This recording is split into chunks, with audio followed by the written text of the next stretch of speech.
तो last session में हम लोग डिस्कस कर रहे थे टेबेको प्रोडक्ट्स के रेट। जिनेस जी वाला ये वाला प्रोडक्ट है, ये वाला प्रेजेंटेशन तो ये हम लोग कर चुके थे। हम लोग ये क्या था, ये ये जो है ना tobacco. Sir, we are when this topic leaves is being cut, उसको जब उसको साइज में काटा जाता है ना, लीव्स को हाँ। काटा जाता है, हम्म। तो उसका जो बोलते हैं उसको बुको बोलते हैं पहले।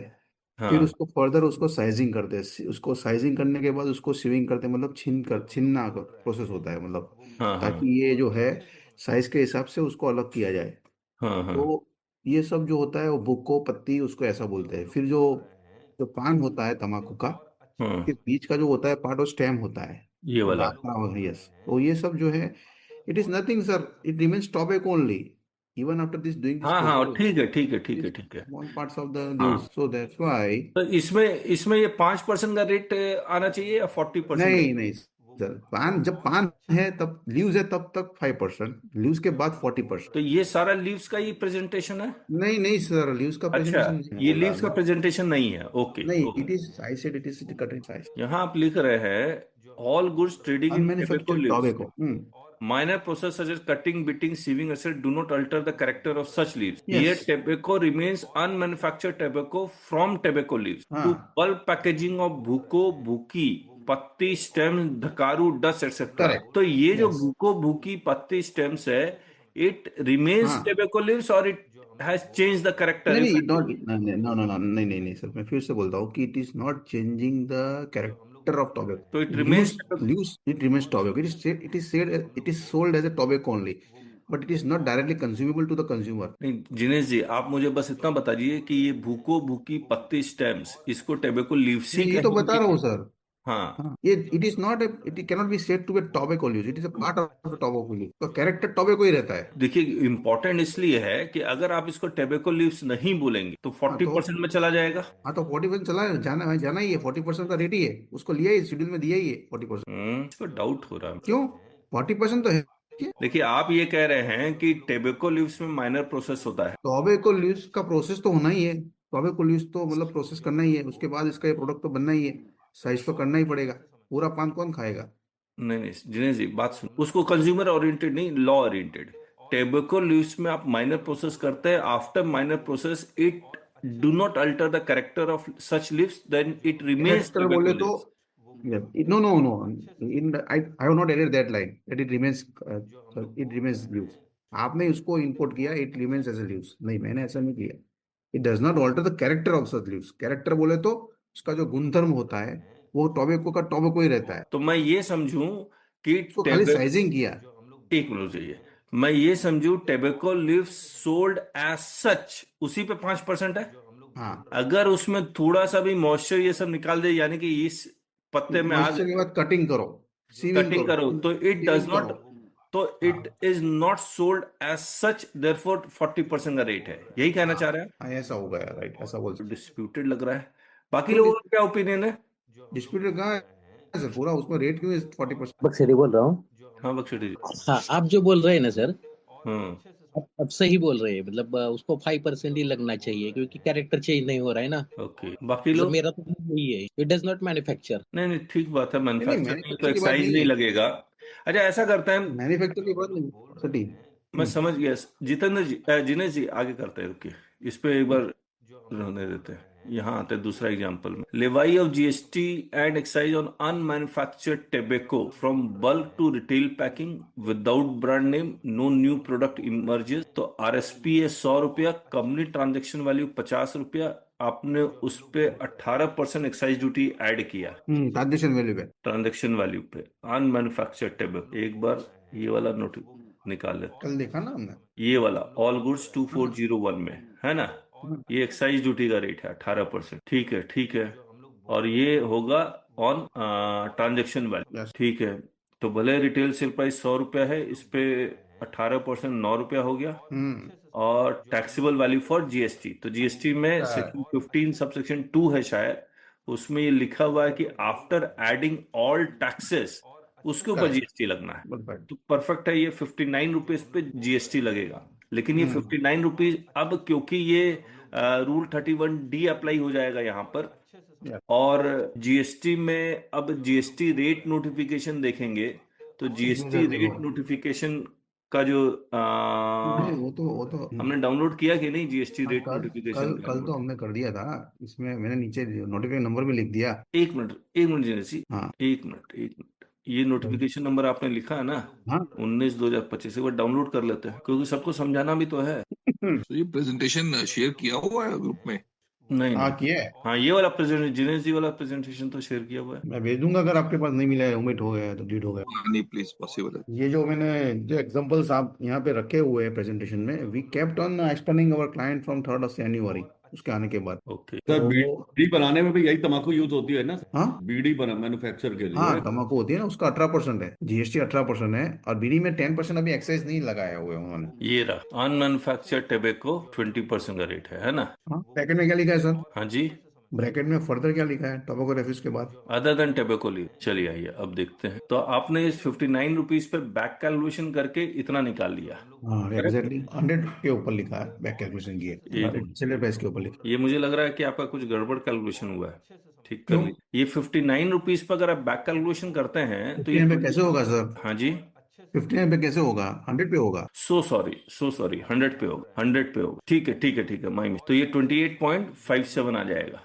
100 पे, हाँ करेक्ट। और टोटल इनवॉइस वैल्यू या बिल, ये टोटल टैक्स इतना आ गया 37.57, और इनवॉइसिंग इतने रुपए पे होगा 87.57, इन दोनों यस को जोड़ के, है ना? यस। ओके, इतना इन्होंने क्लमजी बना दिया है कि आम आदमी को समझने के लिए थोड़ा मुश्किल पड़ता है ये स्टेज पे ही। बिल्कुल मैं भी वही सोच रहा हूँ। आपने तो गलत नहीं लिखा, बराबर लिखा है, क्या हुआ? नहीं नहीं, मैं इस टेबल के बारे में सोच रहा हूँ, और एक्साइज हाँ सर, पहले ऐड करें उसको। Based on machine capacity ad valorem excise. And transaction value. तो आपने ये जो किया है इसमें, क्योंकि एड वैलोरम था इसलिए ट्रांजैक्शन वैल्यू पे एक्साइज लगा दिया, करेक्ट, 18%। नहीं, इसलिए नहीं, एड वैलोरम की बात नहीं कर रहा हूँ मैं। इसमें ऐसा है कि अनमैन्युफैक्चर्ड टोबैको पे एड वैलोरम लग रहा है। हाँ वही कह रहा हूँ, अनमैन्युफैक्चर्ड टोबैको पे एड वैलोरम लग रहा है, इसलिए करेक्ट आपने 18% ऑफ 50 ले लिया, करेक्ट है ना? Correct correct. हाँ, और रिटेल पैकिंग है इसलिए, रिटेल, पैकिंग है इसलिए। अच्छा वो अलग कॉन्सेप्ट है। यहाँ आते हैं, no new product emerges with brand name. अच्छा, हम्म, ब्रांड नेम लगाने से मैन्युफैक्चरिंग हो जाती है? हाँ। यहाँ यहाँ भी मैन्युफैक्चरिंग हो जा रही है क्या? नहीं नहीं, मैन्युफैक्चरिंग की बात नहीं है सर, मैं वो सेल्स का चेंज होता है। नहीं, एक्साइज तो तब लगेगा जब मैन्युफैक्चर है, तो क्या ये डीम्ड मैन्युफैक्चर है क्या? नहीं, हाँ ये डीम मैन्युफैक्चर है, एग्जैक्टली, ये डीम हाँ वही मैन्युफैक्चर, कह रहा हूँ, डीम इसीलिए तो मैन्युफैक्चर एक्साइज है। लगा है। हाँ और ये bulk to retail packing without brand name को डीम्ड मैन्युफैक्चर में लेके आए हैं, ये आपने कहीं लिखा भी है, मुझे याद आ रहा क्या? है, ये रहा। हम्म, नहीं, ये एक्टिविटी जो है, हाँ, drawing sewing, not a manufacture, उसके बाद लिखा है मैंने, नो उसके एक्साइज। बाद दूसरा यहाँ टेबल बनाया। Dust stems midrib veins separation commonly known as tobacco refuse. Yes. Okay, अच्छा ये भी मैन्युफैक्चर नहीं है, हाँ ठीक है। तो डीन मैन्युफैक्चर पैकिंग वाला कहाँ लिखा हुआ है? ये रहा, रीपैकिंग और raw tobacco from bulk packs to retail pack, unmanufactured tobacco purchase in bulk, यानी कि इसमें बोरे में, and thereafter converted into small pouches by mixing with lime tube would fall under this. Powdering of tobacco would not constitute a manufacturing process. Sir, मैंने आपको जो जहाँ जाना है मैं लेके जाता हूँ, नीचे हाँ, टेबल है, वहां पे लेके चले जाइए, उसके कौन और नीचे नीचे? वाला, अच्छा, ये वाला, यहाँ, ये वाला। ये तो मैन्युफैक्चर का डेफिनेशन हो ठीक गया। है, अब नीचे आइए, अब नीचे आइए थोड़ा, ये वाला पढ़िए। हाँ, packer activity, repacking from bulk to retail packing, labelling और relabelling, declaration of MRP, hmm branding, any treatment to render the product marketable. Hmm, Okay.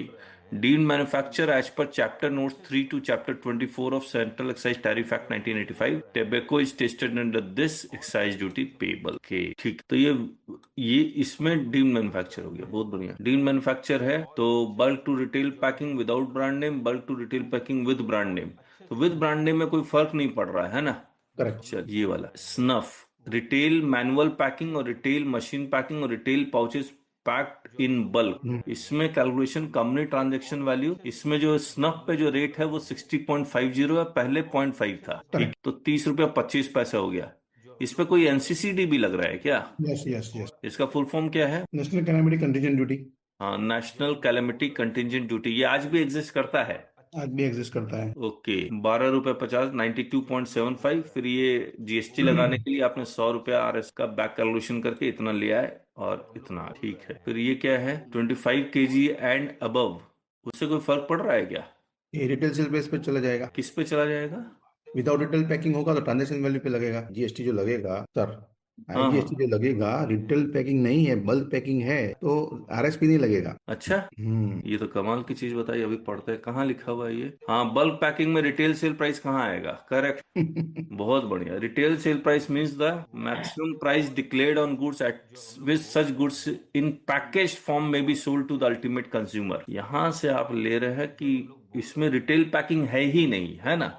हाँ, तो if there is no retail packing without retail pouch तो transaction value पे लगेगा। तो बहुत अच्छा point है, इसको लिखना पड़ेगा। If there is bulk packing without retail pouch then GST shall be levied on transaction. ठीक है, ओके ओके। तो 40% ऑफ दिस कर लिया तो इतना आ गया। ओके, इसके बारे खत्म हो। बहुत ही अच्छा बना लिया जिनेश जी इसको तो। हम देखिए इसको फर्स्ट, नीचे नीचे नीचे ये सर, हाँ अ, थोड़ा ऊपर लीजिए, वो हाँ। टेबल के नीचे जो पैराग्राफ था उससे पढ़िए, पढ़ना चालू कीजिए। If snuff is supplied in loose and packed in bulk carton bag without containing multiple retail pack, intended for further retail packing or institutional or industrial use, correct है, बहुत ही सही लिखा है। Excise duty remains payable independently on assessable value at the stage of manufacture। इसमें हमने वो add नहीं किया ना, मशीन वाला नहीं ऐड किया गया।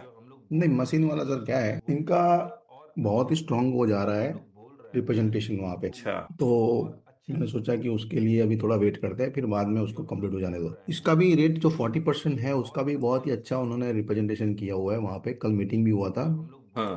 फाइनेंस मिनिस्टर्स ने उन्होंने delegation of the group appoint करके, कोई उनके जो एसोसिएशन के लीडर्स थे वगैरह, चार्टर्ड अकाउंटेंट, सब जाके मीटिंग हुआ कल। मेरे पास हम्म। उसका रिप्रेजेंटेशन का कॉपी भी आया है।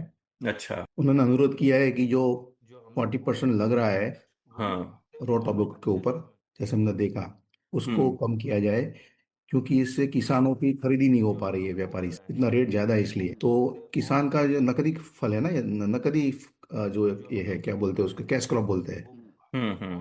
तो उनको फ्यूचर में दिक्कत आ सकती है, उनके खर्चे या मतलब प्रॉब्लम होता है। हम्म। तो ये सीजन पीक सीजन है, फरवरी टू अप्रैल, यहाँ पे ओके। हार्वेस्टिंग होता है वगैरह सब होता है। हाँ हाँ। तो बोले इसको रेट थोड़ा कम कीजिए 40% वाला, और थोड़ा क्लैरिफिकेशन भी दीजिए। ये सब उन लोग गए हैं, अब देखते हैं क्या होता है। आपके पास है तो एक बार भेजिए, पढ़े उसको। हाँ, मैं भेजता हूँ, अभी भेज सकते हो तो भेजिए, पढ़ अभी लेते भेज हैं। देता हूँ। नहीं, हाँ, गुजराती में सर वो। तो हिंदी में अंग्रेजी में कन्वर्ट कर लेंगे। हाँ, Under legal metrology rules, RSP declaration applies only to retail packages. Bulk industrial packs are exempt from declaring MRP. When RSP is not required, RSP based GST cannot apply. Perfect, ठीक है, ये तो हो गया हम लोग। अच्छा, अब जो HSNS है उसको जमा करवाने के लिए 1 फरवरी 2026 से, तो HSNS का अलग से सेपरेट रजिस्ट्रेशन होने वाला है। वो इसी सीबीआईसी के वेबसाइट में जाएंगे, मैं दिखलाता हूँ आपको। ये यहीं पर, ये तो आ गया HSNS, ये रहा, एक्ट रूल सर्कुलर्स ऑर्डर्स, ये सारा आ गया। यस यस, या तो इसके लिए उन्होंने एक डॉक्यूमेंट निकाला कि HSNS यहाँ आ जाएगा। फिर यहीं पर आपको यूजर आईडी पासवर्ड ये सब क्रिएट करके OTP आएगा वगैरह वगैरह, ये सब आएगा।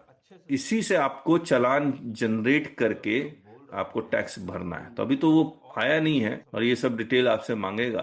REG01 फाइल करना है। ये अच्छा है, इसको जीएसटी के साथ कनेक्ट कर देते हैं। जो जीएसटी में जीएसटी नंबर डालते अपने आप वो सारा आ जाता, बाकी एक्स्ट्रा इन्फॉर्मेशन ले लेते। ये फिर से ऑफिसर के पास दौड़ना पड़ेगा क्या इसके लिए? वही तो बात अलग है, इसको अलग से मॉनिटरिंग करेंगे। इसी को एक ही टेबल पे ला देते तो अच्छा है, कंपेनियन सेस कर दे, ऐसा कर देते तो अच्छा है। ये देखिए, ये तो फिर से ये address of manufacturing premises factory दोबारा से जीएसटी, मतलब अब HSNS का सेपरेट रजिस्ट्रेशन का क्या मतलब बनता है? अलग है, बहुत गलत है। यही डिमांड लेके गए ये लोग कि हमको अच्छा, एक ही, यही डिमांड लेके भी गए हैं। ओके। एक डिमांड एक टेबल पे रख दो सब। ऑब्वियसली जब आप ऑफिसर के पास मत दौड़ाइए बस। मल्टीपल एक्ट, मल्टीपल कॉम्प्लायंस, वापस क्या वो 2017 के पहले जाने वाला है, वापस क्या अलग अलग बना के। अंकल, इस प्रोडक्ट के लिए तो जाने लग ही रहा है वैसा। सब्सिट्यूट करने की बात कर रहे हो, अब इधर इधर सब अलग अलग कर रहे हो system. Categorisation of taxable activity, यहाँ सेलेक्ट CTH। अच्छा, एज पर शेड्यूल 1, तो शेड्यूल 1 को पिक कर लेगा, उसका रेट नहीं, शेड्यूल 2 में रेट, प्रमोटर डिटेल, ये सब तो उसमें है ही जीएसटी रजिस्ट्रेशन में। ऑथराइज सिग्नेटरी, मुझे लगता है ये शेयर नहीं कर पाए डेटा, जीएसटी का डेटा HSNS सेंट्रल गवर्नमेंट के पास ही जाएगा सिर्फ, तो शेयर नहीं कर पा रहे हैं क्या डेटा? ये देखिए, एक अलग से एसओ रजिस्ट्रेशन नंबर दे देंगे। REG02 रजिस्ट्रेशन के बाद payment of HSNSS, generate challan, track challan, फिर रिटर्न भी फाइल करवाएंगे क्या हम लोग से?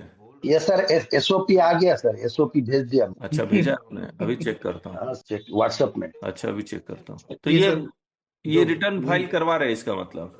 जो च्युइंग टोबैको Yes, वाले sir. होते हैं, सेंटेड जर्दा टोबैको वाले होते हैं हाँ और गुटखा वाले जो होते हैं, इनका बड़ा बड़ा यूनिट रहता है, बहुत वॉल्यूम में मतलब ट्रांजेक्शन होता है, हाँ इनका इन हाउस ही कॉम्प्लायंस होता है। हाँ, इसका ये सारा एक जगह इकट्ठा करके डॉक्यूमेंट बना लेते हैं। व्हाट्सएप में बड़ा दिक्कत। ये 15 पेज का SOP है, standard operating procedure for tax officers for health and security cess. Okay ठीक, काइंड अटेंशन हो गया। ये ऑफिसर के पास पावर है रिजेक्ट करने का। अच्छा ये ऑफिसर का डैशबोर्ड है, ये तो ऑफिसर का डैशबोर्ड। क्यों रिजेक्ट करेगा ये क्या है? Link for Antarang portal to access the HSNSS portal implementation folder. छोड़िए, 7 दिन के रजिस्ट्रेशन देगा। अच्छा एक बात बताइए, HSNS का क्रेडिट मिलता है क्या वही सामने तो वाले सर पार्टी को?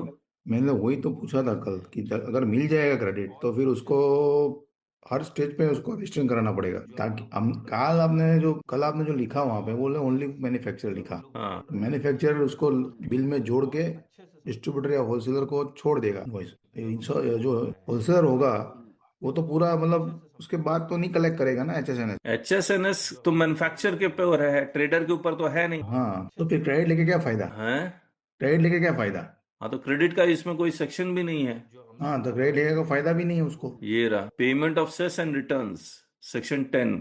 देखते हैं क्या लिखा है section 10। The cess levied under 4 shall be collected from every taxable person at the beginning of each month. तो फर्स्ट 7 डेज में आप रिटर्न फाइल कर रहे हो और टैक्स पे कर रहे हैं। Every taxable person shall for every calendar month or part thereof self assess the cess payable and furnish a return such form as में भी प्रिस्क्राइब। तो इसका रूल भी आना है इसका मतलब। चलिए, रिटर्न को रेक्टिफाई करने का ऑप्शन है इसके पास। नहीं करेगा तो नोटिस आ जाएगा, 2 साल बाद रिटर्न फाइल नहीं कर सकता। चलिए ठीक, आपने भेजा जिनेश जी क्या वो प्रेजेंट? 1 मिनट भेजता हूँ। अच्छा ये एक एडवाइजरी आया, ये एडवाइजरी को हमने यहाँ शॉर्ट में लिख दिया है। देखिए क्या कह रहा है। अब अगर RSP बेस्ड टैक्सेशन है तो आप GSTR 1 में कौन सी फिगर भरेंगे, ई-वे बिल कैसे जनरेट करें? क्योंकि इन जनरल GSTR 1 आप कैसे भरते हैं अगर ट्रांजेक्शन वैल्यू पे है तो? GSTR 1 आप भरते कैसे है अगर ट्रांजेक्शन वैल्यू पे है तो? टैक्सेबल वैल्यू, आप टैक्सेबल वैल्यू। टैक्सेबल वैल्यू भरते हैं, हाँ, इनवॉइस वैल्यू, हाँ, और फिर नीचे रेट आ जाता है। यस। और रेट में आप, अच्छा ऊपर में ही तो रेट सेलेक्ट कर लेते हैं आप? नो सर, ऊपर नहीं, नीचे आ रहा है सर। अच्छा नीचे रेट में, तो जैसे Yes. ट्रांजैक्शन वैल्यू सेलेक्ट करते हैं तो नीचे रेट में भी आपको एक फिगर डालनी नहीं पड़ती है? नहीं नहीं सर, पहले आता है इनवॉइस वैल्यू, फिर हाँ। नीचे टेबल खुल जाता है। टेबल में दिया हुआ है जिस जाएंगे 5, 12, 18 साल जिसमें जाएंगे उसमें टैक्सेबल वैल्यू भर देना है, वो आ टैक्स। ओके सर मैंने भेजा आपको, सर लिटिगेशन ग्रुप में भेजा है सर। हाँ ठीक है, अभी देख। तो अब एक बात बताइए, अगर क्या हुआ उसको सर GSTR 1 में इनको जो वैल्यू है हाँ उसको एडिट करना पड़ेगा। नहीं वो एडिट के बारे में बाद में आएंगे। सबसे मुझे पहले बताइए, GSTR 1 में इनवॉइस वैल्यू भरते हैं आप, पहला इनवॉइस वैल्यू आता है पूरा, हाँ ठीक है। फिर ट्रांजैक्शन वैल्यू भरते हैं, टैक्सेबल वैल्यू आता है, ठीक है। फिर टैक्सेबल वैल्यू, हाँ वही फिर- ट्रांजैक्शन वैल्यू टैक्सेबल, फिर रेट ऊपर भरते हैं या नीचे भरते हैं? नहीं रेट मैं नहीं उसी फॉर्म में सर, उसी फॉर्म में जो जिधर टैक्सेबल वैल्यू भरते हैं उसी का साइड में रेट। रेट है ना उसी साइड में? हाँ हाँ उसी साइड में रेट है यस ना। सर। वही तो बोल रहा था। हाँ हाँ ठीक ठीक। तो GSTR 1 में इनवॉइस वैल्यू, ट्रांजैक्शन वैल्यू, इसी के साइड में रेट है। Yes sir. तो मान अब लीजिए होता क्या ये है? 100 है और ये रेट 40% है, तो तो ये 20 40 आ कर देगा जाएगा, हाँ इनवॉइस वैल्यू 140 आ जाएगा। करेक्ट है? हाँ यस यस। ये ऑटो होगा। हाँ लेकिन अब जब GSTR 1 अगर रिटेल सेल प्राइस पे है तो आप इनवॉइस वैल्यू, अब देखिए यहां पर हमने इस एग्जांपल लिया, notional computation, retail sale price 1 lakh रुपया है, तो इस 1 लाख रुपए में आपका excise duty, NCCD, machine based rate plus HSNS अगर है तो इन सबको जोड़ के plus profit margin of the all the dealers मिल के एक MRP बनता है। MRP हमेशा हायर साइड ही होगा।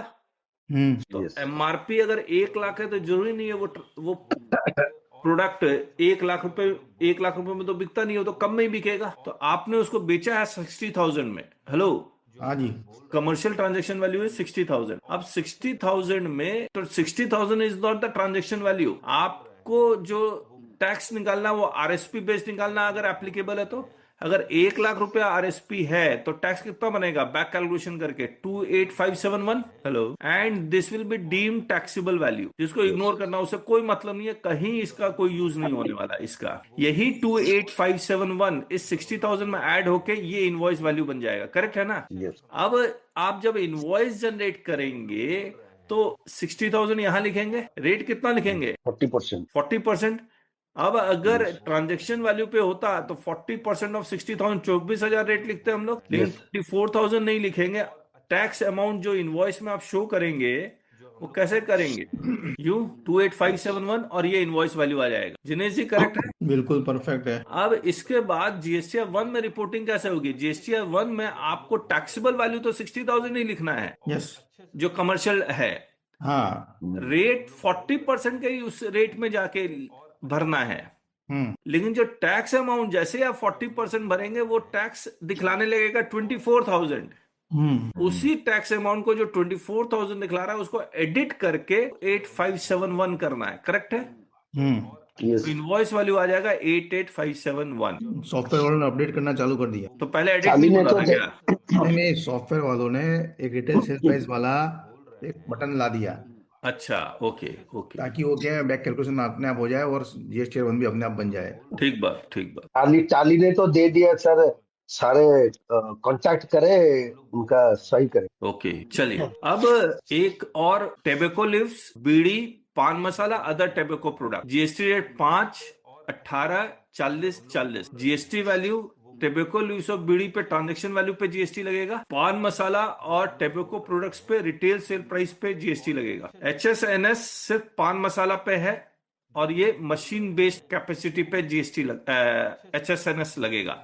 इसका पूरी तरह से सब कुछ सेपरेट रजिस्ट्रेशन ये सब होगा, इसका सेपरेट रिटर्न जाएगा और सेपरेट ऑडिट होगा, वगैरह वगैरह सब कुछ सेपरेट होगा। फिर एक्साइज सिर्फ टेबेको प्रोडक्ट्स पे लगेगा, टेबेको लिव्स बीड़ी पे एक्साइज नहीं है। Excise based on machine capacity and transaction value. Sir हाँ sir 1 minute, I want to recollect it.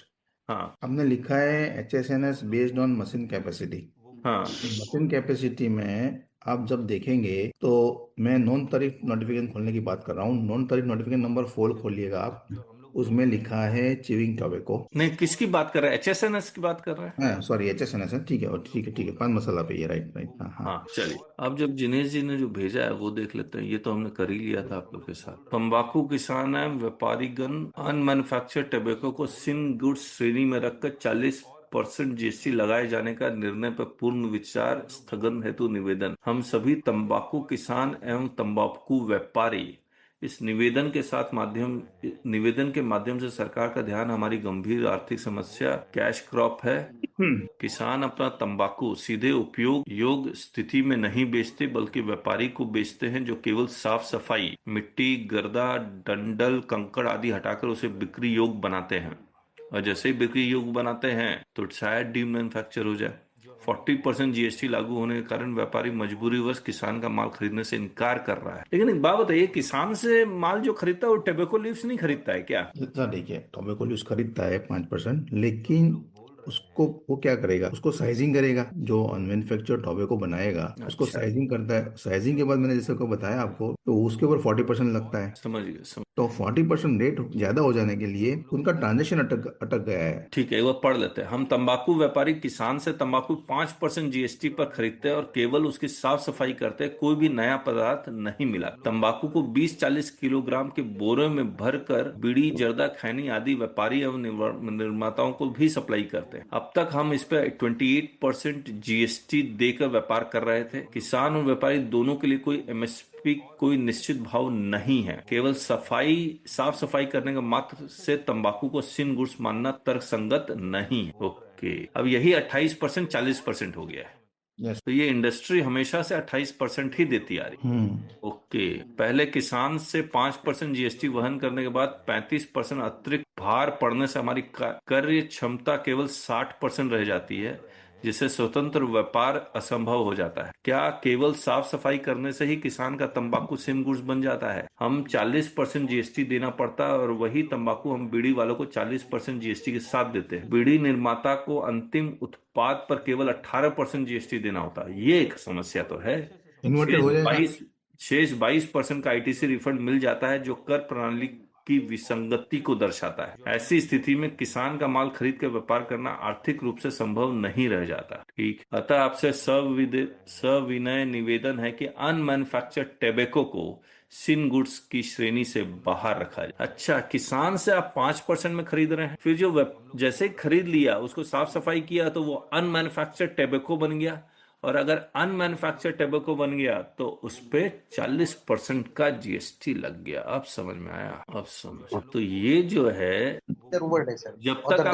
जब तक आप किसान से खरीद रहे हैं तब तक तो वो टैबेको लीव्स है। जैसे ही वो टैबेको लीव्स को आपने साफ सफाई किया तो वो बन गया अनमैन्युफैक्चर्ड टैबेको और टैबेको रिफ्यूज, और इस पे लग गया 40%। और फिर ये जब बीड़ी वाला खरीदता है तो 40% खरीदता है, ऑब्वियसली आईटीसी मिल जाएगा उसको, और 18% है उस पर 18% है। इन्वर्टेड हो गया।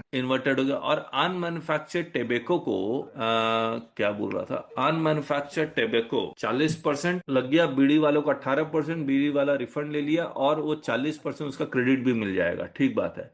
और इस अनमैन्युफैक्चर्ड टेबेको पे ट्रांजेक्शन वैल्यू पे जीएसटी लगेगा, क्योंकि वो तो बोरे में बेच रहा है, आरएसपी है ही। ठीक बात है ना? हाँ बिल्कुल। इसका मतलब ये हो गया, एक बार आपके प्रेजेंटेशन में दोबारा आते हैं, इसमें कहीं आरएसपी नहीं है ना, मैंने लिखा ही है नीचे, बल्क है, बल्क पैकिंग लो, देखिए। ठीक है। तो ये कंपनी ट्रांजेक्शन वैल्यू, इस पे 100% ऑफ 40 रुपीज लगा दिया, और ये ट्रांजेक्शन वैल्यू याद रखिएगा, आरएसपी नहीं है। ओके, बहुत ही बढ़िया। ठीक है, done done done done. Thank you very much. बहुत ही बढ़िया दिनेश जी, आपने काफी मेहनत की इसमें। फिर अब इसमें जब उसका पढ़ते थे तो उसमें चले जाते थे, उसमें करते थे उसमें चले जाते थे, इतना इंटरलिंकिंग था उस सब नोटिफिकेशन का। तो मत। अच्छा, एक चीज बताइए, मैं बार बार, हमने पिछले बार भी डिस्कस किया था, ये आरएसपी पे अगर जीएसटी लग रहा है तो ये जो रिटेलर जब कंज्यूमर को बेच रहा है तो बार बार आरएसपी पे जीएसटी लग रहा है क्या? ये एक ही बार लग रहा है? ये एक ही बार लग रहा है सर। एक ही बार लगेगा ना सर, कलेक्ट ही हो गया, मैन्युफैक्चरिंग स्टेज पे कलेक्ट हो गया जीएसटी। हाँ, फिर उसको तो खाली ऐड ऑन करके बस खाली उसको पास इन करते रहना है बस। वैलिडेशन का कुछ उसको एक्स्ट्रा जीएसटी नहीं बनेगा, एक ही फिगर रहेगा पूरा पूरा एंड तक, पूरा एक ही फिगर रहेगा आरएसपी के नहीं, लिए। मैं ये कह रहा हूं कि मान लीजिए आईटीसी कंपनी ने आरएसपी है 100 रुपया, ट्रांजेक्शन वैल्यू हो गया और इस पे टैक्स बन गया मान लीजिए 28 रुपया, करेक्ट। अब वो बेचा 40 + 28 = 68 में। तो ये मैन्युफैक्चरर से डिस्ट्रीब्यूटर से होलसेलर से रिटेलर गया, तो डिस्ट्रीब्यूटर को मिल गया 68 रुपीज में, करेक्ट है ना? अब ये क्या करेगा, इसको 28 रुपया का क्रेडिट मिल जाएगा। हेलो, हाँ बोलिए, आगे बोलिए सर। इसको 28 रुपया क्रेडिट मिल जाएगा, फिर वो बेचेगा 50 + 28 में, ठीक है, 78 में, और टैक्स 0 देगा। बिल्कुल, इसीलिए 86 भी एप्लीकेबल नहीं है उसको। इसीलिए रूल 86 भी एप्लीकेबल नहीं है। बहुत बढ़िया, मैं वही याद कर रहा था कि 86 भी क्यों नहीं एप्लीकेबल है, इसीलिए एप्लीकेबल नहीं है। देखो उसमें लिखा है, मैंने लिखा है आपने? प्रेजेंटेशन में लिखा है, देखिए मेरा प्रेजेंटेशन खोलिए। हाँ, सर्च करो। नीचे नहीं, ऐसा नहीं मिलेगा, थोड़ा थोड़ा नीचे धीरे धीरे करके आइएगा। देखिए एक मिनट, ये लिखा है इधर ठीक है। अब हम लोग क्या करते हैं, अपनी किताब में ये एग्जाम्पल हमने लिखना है, वो लिख ले। वॉल्यूम 1 की बुक में होना पेमेंट ऑफ टैक्स, ये रहा। मैं बाद में ठीक कर दूंगा। ठीक है, मैं बाद में ठीक कर दूंगा। चलिए, तो ये कंप्लीट हो गया। अमित अरोड़ा जी है कि निकल गए सर? किससे? अमित अरोड़ा जी तो कोई नहीं, अजय अरोड़ा जी हैं। सॉरी, अजय अरोड़ा जी। जी सर। वो आपने उसमें मिला आपको कि भी मैं भेजूं इधर से, जीएसटी इंडिकेशन में भेजूं? मैं सच बताऊं, अभी तो देखा नहीं, मैं फिलहाल प्रेजेंटेशन ही देख रहे थे। मैं देख लेता हूँ, अगर नहीं हुआ तो फिर मैसेज। मुझे इस पान मसाला में मुझे है ना एक और चीज डिस्कस करना था कि आरएसपी फिक्स कैसे होगा, ये भी डिस्कस करने का मन था मेरे का। आरएसपी कैसे फिक्स हो, क्योंकि आरएसपी फिक्स करने के लिए आपको obviously COGS, cost of goods sold, plus other expenses, plus profit, तो ये प्लस प्रॉफिट से पहले नहीं, और एक्साइज भी तो होगा प्लस सर इसमें।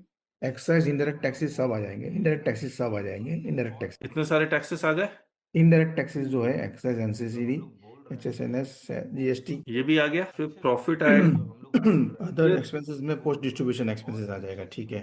फिर आरएसपी आ जाएगा, ठीक है ना। अब होता क्या है सर, जब एक्साइज लगाते हैं तो उसके ऊपर खाली कॉस्ट ऑफ प्रोडक्शन, फिर उसके ऊपर प्रॉफिट बना के टैक्सेबल निकलता है। पोस्ट डिस्ट्रीब्यूशन एक्सपेंसेस होता है उसके ऊपर एक्साइज नहीं लगता उस पे है ना बहुत लंबा डिस्कशन हो जाएगा जिनेश जी, है ना। उस पे जाएंगे ना तो हम पागल हो जाएंगे, पता लगा एक्साइज के अंदर घुस गए, उस पे नहीं जाएंगे। घुसना तो पड़ेगा। अब एक्साइज की बात, जीएसटी एमआरपी पे जा रहे हो तो फिर सब देखना पड़ता हाँ, है। नहीं उस पे नहीं जाएंगे।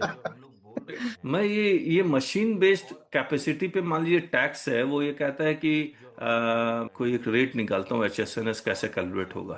सर 5 रुपए के पाउच पे निकाल लेते हैं ना सर, 5 रुपए सेल पर जो रिटेल बिक रहा है उसके लिए। अच्छा, ये तो SOP निकाल लिया। अब ये कह रहे हैं कि नंबर ऑफ पाउचेस और टिन्स और कंटेनर पर minute, maximum rated speed of machine up to 500 है। तो यानी कि 1 मिनट में अगर 500 पाउच निकाल रहा है और 8 घंटे का शिफ्ट में, तो कितना पाउच निकालेगा वो। हाँ जी, उसी से निकाल लेंगे। 8 hour shift, 8 hour shift. Sir जब मशीन बेस्ड 300 कैपेसिटी days। का ट्रांजेक्शन होता है तो कभी भी एक शिफ्ट नहीं चलता है। क्या चीज मशीन बेस्ड कर लेंगे, इंटू 2 इंटू 3 बाद में कर लेंगे। हाँ, 3000 हो गया, 3000 हो गया पर घंटे का, और 3000 गुणिया 8, 24,000 हो गया pouch. 800 hours shift, 300 days working मतलब वो तो एंड 500 पाउचेस पर मिनट। 24,000 गुणिया, कंप्यूट टोटल पाउचेस। हाँ 72 लाख पाउच एक शिफ्ट। 72 lakhs pouches. हाँ तो इसको 7.32 करोड़ पाउच कैसे लिखा ब्रैकेट सर आपने? 24,000 मल्टीप्लाई ये कैसे है? Shift length 8 hours per day, हाँ वर्किंग डेज 300 डेज और production rate 500 pouches per minute. ठीक है। कन्वर्ट आवर्स टू मिनट्स, तो ये आवर्स टू मिनट्स में 480 मिनट्स पर डे कर लिया इसने। तो मतलब और ये 2,40,000 पाउचेस पर डे है, और 300 से मल्टीप्लाई कर दिया तो 7 करोड़ 20 लाख पाउचेस हो गया। सर दूसरी बात बताइए मेरे को, अब मेरे हिसाब से 24,000 आता है। अच्छा देखिए इसमें क्या गलती है फिर। सीधा मैं बताता हूँ आपको, अब इसे लीजिएगा। हाँ। 1 मिनट में 500 पाउच हुए, हाँ 1 घंटे में 3,000 हुए, नहीं घंटे में नहीं हुआ, ठीक है, फिर तो 7 करोड़ 20 लाख पाउच हो गया। 30,000 इंटू 8 हो जाएगा, 2,40,000 हो गया, 2,40,000 ठीक। ठीक है, ये टैक्स कितना मांग रहे हैं ये? 1 करोड़ 1 लाख। 1 करोड़ 1 लाख। हाँ टैक्स रुपीस 1.01 करोड़, ठीक है। Total pouches 7.2 crore. What is tax पर पाउच? सिर्फ 14 पैसा आ रहा है। तो ये रेट, HSNS का है ना। हाँ ये ज्यादा नहीं है। ये 14 पैसा से अगर 2 शिफ्ट में होगा तो उसका आधा हो जाएगा, 7 पैसा जो, और 3 शिफ्ट में होगा तो और कम हो जाएगा। और क्या, ठीक है, बहुत ही बढ़िया हो गया। तो ये निकल जाएगा कोई। तो हम लोगों ने कंप्लीट कर लिया। यानी कि अगर कोई इंडस्ट्री, टेबेको की इंडस्ट्री आती है, वो उस पर पूछती है RSP टैक्स सब निकाल दो, तो बहुत आराम से निकल जाएगा। जिनेश जी का प्रेजेंटेशन है ही हमारे पास, और अच्छे से हो जाएगा। और उसमें हम लोग डिस्प्यूटेड, जो HSNS का सेपरेट रजिस्ट्रेशन, अगर कोई डिस्प्यूट आता है उससे related, everything is being covered now, nothing is being left. चलिए।